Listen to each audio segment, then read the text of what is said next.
lii régler loyer bi moom mooy offre suffisante bu voilà ñu am disponibilité bu doy looloo tax président de la République initier projet 100 000 logements yi parce que plus ñu am ay logements yu disponible mais plus nit ñi dinañu am offre bu yaatu te donc moins les prix vont augmenter. Maintenant aussi ak terre bi kii yow boo xamante dafay faciliter nit ñi aussi ñu mën a dëkk fu sori te mën a ñëw xëy ci Dakar donc je pense que yooyu yëpp mën na contribuer à moyen terme vraiment à la baisse des prix du loyer. sama laaj dafay jëm ci gaz butane bi mooy bouteille gaz yi nga xamee ni ñun suñu kër yi ñun ñëpp moom la ñuy utiliser depuis quelques jours ñu gis que ni xaw na manqué ci marché bi tey en tant que jëwriñ bi nga xamee ni moom la ñu dénk wàllum commerce lan nga mën a wax sénégalais yi pour dalal seen xel. waaw gaz bi moom nekkoon une préoccupation fan yi la ñu jógee problème bi ko indi moom mooy interchangeabilité bi parce que xam nga bu njëkk boo bëggoon charger gaz marque bi nga yor rek moom rek nga mën a jël léegi nag ñi nga xamante ne ñoom ñooy yëngu ci mbirum gaz ñu déggoo am benn accord boo xamante ne dañuy permettre ku ci nekk rek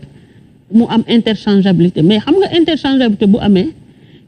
yow amoo droit en tant que kuy jaay gaz mënoo ñëw charger bouteille jàmbur donc yow sa bouteille rek nga mën a charger mais donc ça veut dire que ki nga xamante ne moom la bouteille la mu consigné wu fenn da ko war a déconsigner voilà donc ñun dañoo gisoon ni li problème li ko indi benn opérateur bi moom amoon na lu toll ak 200 000 bonbonnes yoo xamante ne déconsigné wu ko donc naturellement comme opérateur bu am solo la ci marché bi bi mu ko déconsigné wul nag dafa amoon benn rupture gaz baa ngi fi mais amoo ay bonbonnes yoo xamante ne foofu nga ko mën a solee donc bi ñu nekkee ci situation boobu ñu convoqué ko ministère du commerce après si saa si mu déconsigné environ 40 000 bonbonnes mu commencé koo charger maintenant yi ci desoon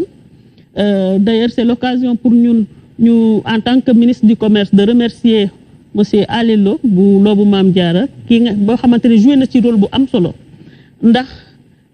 bi opérateur bi ne moom amul les moyens pour déconsigner yeneen yi moom ci boppam dafa woo ñeneen ñi ñëpp ne leen nañ ko abal nañ ko abal les bonbonnes moom ci boppam mu décider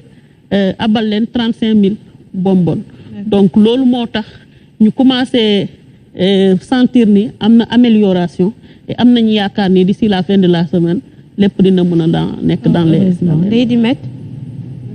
Madame la ministre, on va vers une hausse généralisée des prix bu ñu sukkandikoo ci alerte yi nga xamante ne ni institution internationale def nañ ko alors yan mesure le gouvernement bi jël est-ce que am na ay moyens pour stopper cette hausse? Oui, tey moom wax dëgg yàlla avec crise bi am Ukraine ak ni muy continuer di yàgg moom il y a une forte crainte effectivement mu am une hausse généralisée des prix looloo tax d'ailleurs ñu sentir ko un peu sentir ko ci prix yi ñuy wax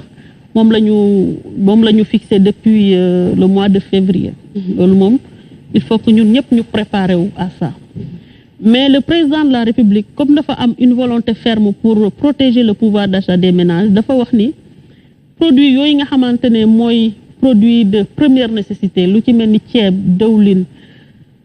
suukar ak blé vraiment au-delà de la suspension des droits de douane yi nga xamante ne mu ngi à 0% que mu am benn effort boo xamante ne moom la état bi di jël pour subventionner pour protéger le consommateur mu bañ a am contre-coup bu ñu jëlee produit bu mel ni le blé bi ñuy fixer le prix du pain en octobre à 175 francs boobu mu ngi toll ci 325 350 euros la tonne tey mu ngi presque 500 euros la tonne alors que amatul benn droit de douane boo xamante ne tegu na ci produit bi et donc là le président de la République instruction yu mu joxe mooy différence bi na ko état supporter pour que consommateur bi bañ jéggi mais évidemment carburant bi tamit ñu ngi ciy def effort pétrole bi état bi lu mu ciy def ci effort dafa jéggi dayoo ndax bu fekkente ne dañ ko basé woon ci $75 le baril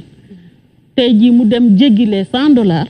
donc le coût aussi énergétique dafa bare. d'accord état bi mi ngi def effort am na volonté mais est-ce que mën na di continuer di dem ci subvention parce que actuellement mi ngi ci 50 milliards tey fii ak 3 mois bu prix yu bees yi génnee est-ce que Sénégal du dem di subventionner à hauteur de 100 milliards 200 milliards est-ce que loolu dina soutenable ci budget bi.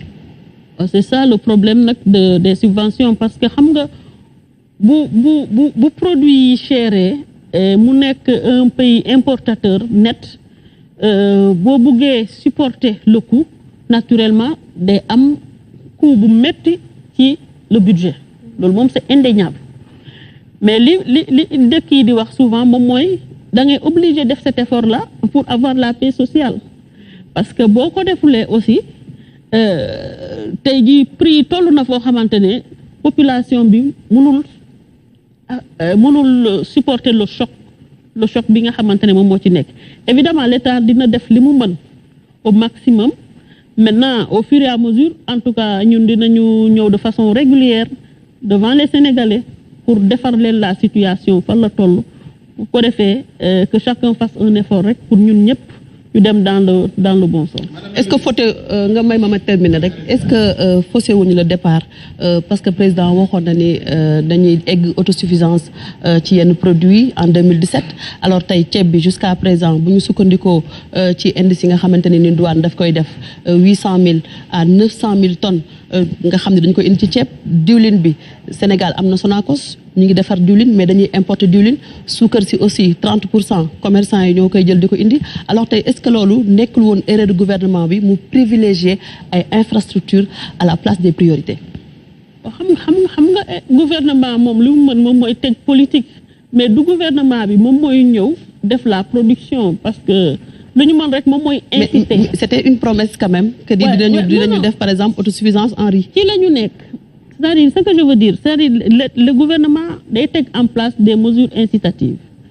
par exemple boo demee ci volet agriculture gis nañu soutien yi nga xamante ne moom la état di apporter toujours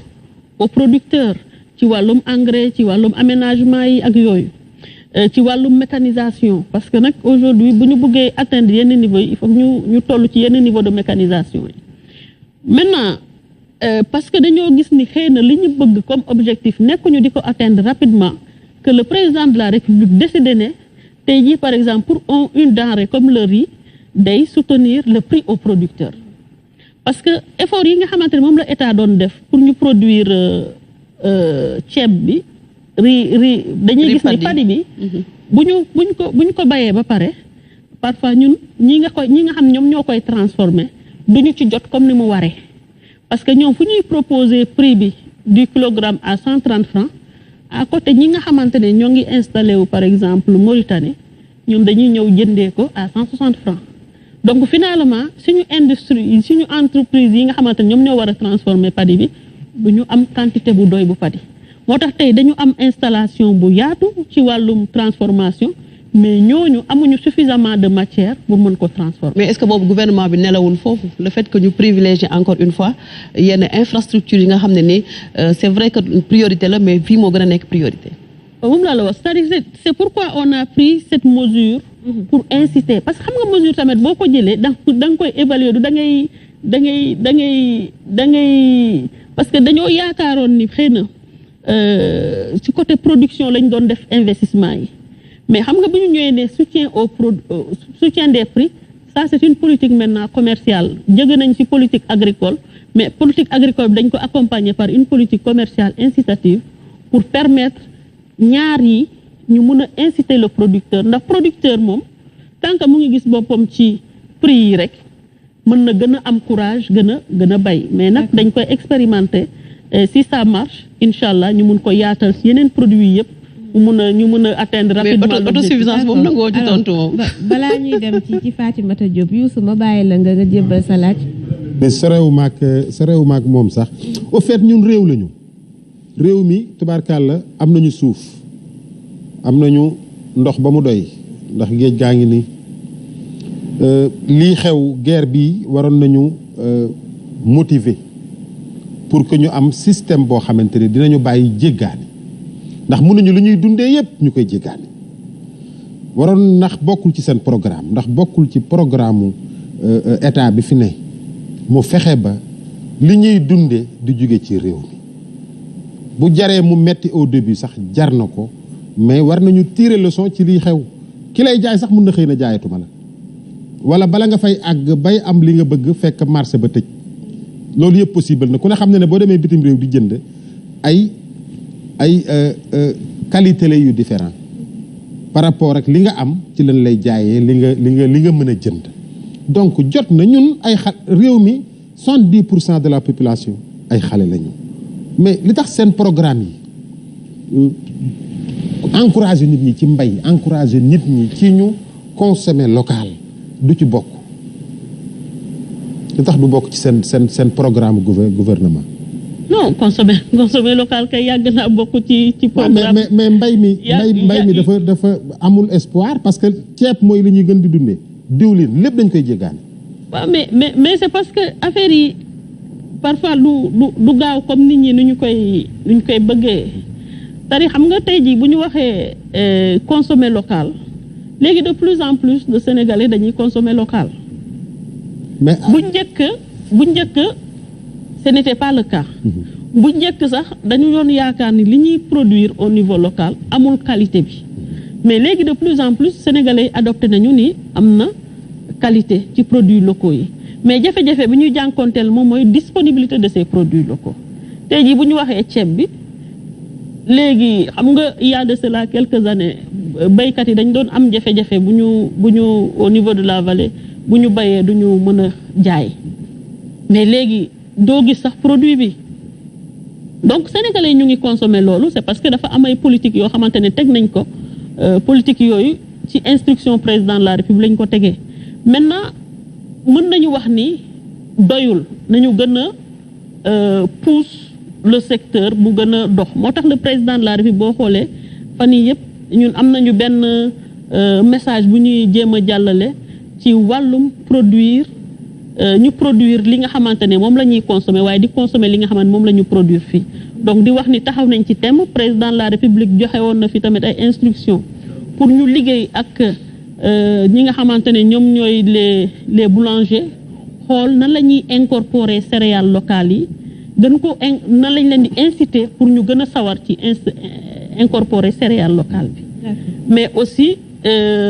lu jëm ci produits yi de façon générale puisque nee na ñu nañ ko proposer benn plan de communication pour vraiment encourager sénégalais ci wàllum production ak consommer local donc ñu ngi ci mais pour que ça réussisse il faut pas mu nekk affaire gouvernement bi kese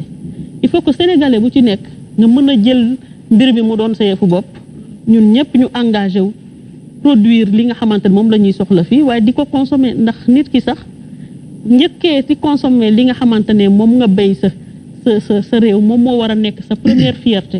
balaa ngay xool produit bi nga xamante ne importé nga ko. mais est-ce que encouragé nañu population bi pour ñu def lu mel noonu parce que encouragement bi mooy créer système